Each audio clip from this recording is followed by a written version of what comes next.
So when you go through a divorce, all kinds of stuff happens. I get it. One person is trying to be mean and not paying mortgage payments. You're there paying all of these payments by yourself. Listen, you do not have to lose your house. But the first thing that I want you to be honest about is, can you afford this house by yourself? That's the first thing that you have to ask yourself. And if not, don't continue to let the mortgage payments accrue, because we have another plan.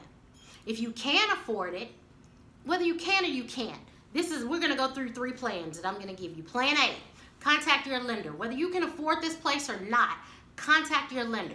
Let them know what you're going through, because they can put all of your missed payments on the back of the loan. They can also give you what's called a forbearance, where they suspend your mortgage payments for up to 12 months. Sometimes if you call them, they can go over that, right?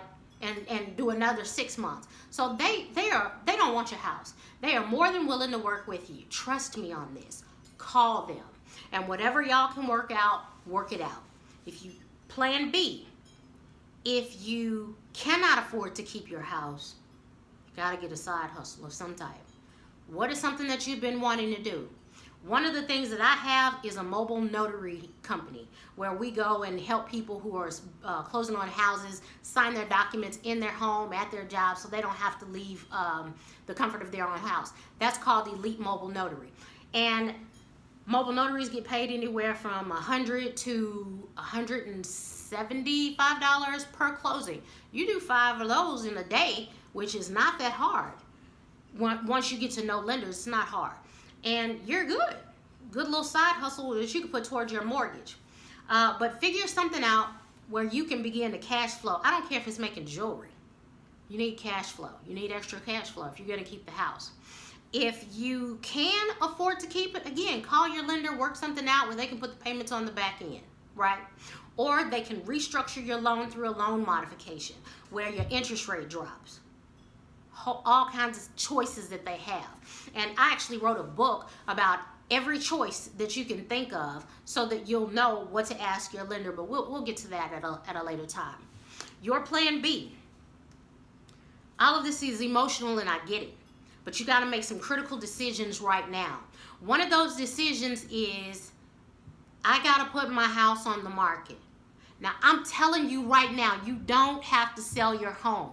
This is just a plan just in case everything else falls through and you do have to sell it. Because you cannot wait with foreclosure till the last minute. The whole process, in Texas at least, only lasts 41 days.